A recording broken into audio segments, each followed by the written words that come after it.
Sosok Nazwa Alia, pamit ke ibu interview kerja di bank malah tewas di Kamboja. Sosok Nazwa Alia 19 tahun, gadis asal Sumatera Utara meninggal dunia di Kamboja.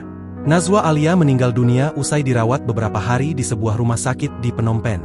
Kepergiannya yang tiba-tiba meninggalkan luka mendalam bagi keluarga terutama sang ibu, Laniari Hasibuan 53 tahun, yang masih tak percaya anak bungsunya berpulang dengan cara seperti ini.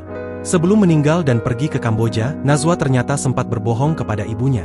Ia kala itu pamit meminta izin untuk melakukan interview kerja di salah satu kantor cabang bank di Medan selama 2 hari. Diketahui, Nazwa Alia adalah gadis asal Jalan Bejogang Sejahtera Dusun 16 Kecamatan Percut Seituan Kabupaten Deli, Serdang, Sumatera Utara. Ia baru lulus dari SMK Telkom 2 Medan dan dikenal sebagai sosok yang ceria, penuh semangat, serta memiliki mimpi besar untuk bisa bekerja dan melihat dunia luar. Sejak lulus sekolah, Nazwa sering mengutarakan keinginannya untuk pergi ke luar negeri. Salah satu negara yang begitu ingin ia kunjungi adalah Kamboja. Namun niat itu sempat ditentang oleh sang ibu yang menilai Kamboja bukanlah tempat yang aman untuk dituju. Meski begitu Nazwa tetap berusaha meyakinkan dirinya, bahkan ia rela berbohong agar mimpinya bisa terwujud. Awalnya anak saya minta izin untuk ikut study tour tapi saya tolak, lalu ia minta izin untuk interview di salah satu bank dan itu saya izinkan, tutur Laniari saat ditemui, Jumat, 15 Agustus 2025. Dengan alasan tersebut, pada 28 Mei 2025 Nazwa berpamitan dari rumah, tak lama berselang kabar mengejutkan datang. Sang ibu mendapat informasi bahwa Nazwa ternyata berada di Bangkok, Thailand dan sempat menginap di Hotel Center Pound.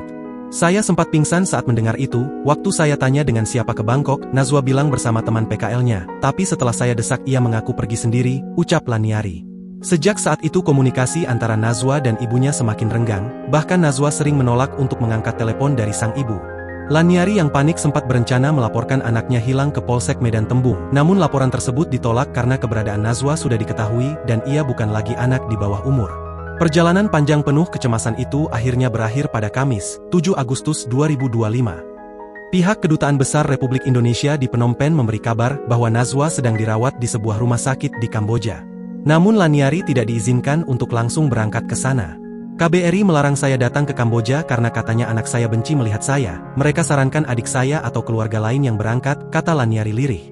Beberapa hari setelah menjalani perawatan, pada Senin, 12 Agustus 2025, kabar duka itu datang, Nazwa dinyatakan meninggal dunia. Kini jenazah Nazwa masih tertahan di Kamboja, hambatan biaya menjadi kendala utama.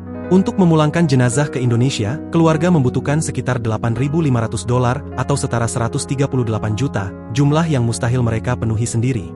Saya tidak punya uang sebanyak itu, saya sangat berharap pemerintah membantu pemulangan jenazah anak saya, ucap Laniari dengan penuh harap. Tangisan seorang ibu yang kehilangan anaknya kini menggema, meminta pertolongan agar jasad putrinya bisa kembali ke tanah kelahiran. Harapannya hanya satu, bisa mengantar Nazwa ke peristirahatan terakhirnya di kampung halaman bersama keluarga dan orang-orang yang mencintainya. Download Tribun X sekarang, menghadirkan lokal menjadi Indonesia.